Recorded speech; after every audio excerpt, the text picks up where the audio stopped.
A short time ago in a city in Missouri, folks on the street started noticing that there was a man walking back and forth on top of one of the downtown buildings, and it didn't take long for them to realize that this man was up there because he was thinking about jumping.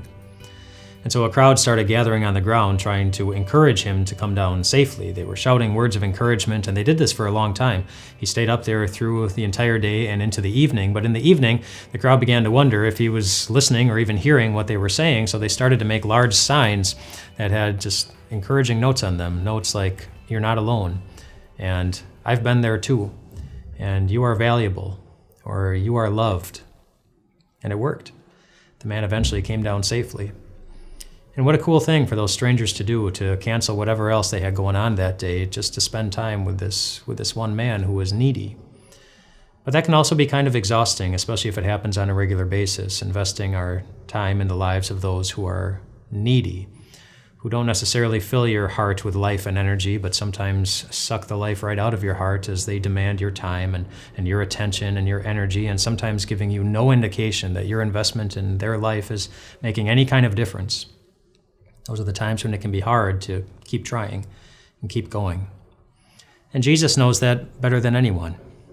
He promised to always be with us, but that was a hard promise to keep. I'm sure it was hard to be patient with his disciples.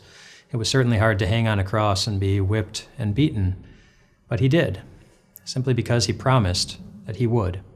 He wanted you to know that if Jesus makes a promise, you can count on it, that he's going to keep it.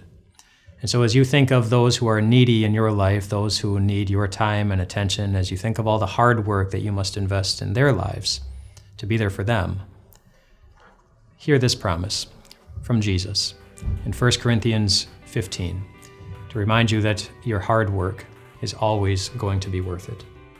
It says, "Therefore, my dear brothers and sisters, stand firm. Let nothing move you. Always give yourselves fully to the work of the Lord, because you know that your labor in the Lord is not in vain."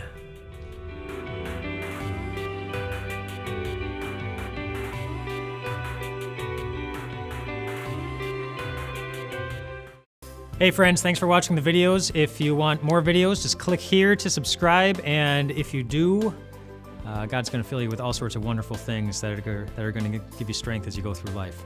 We'll see you later.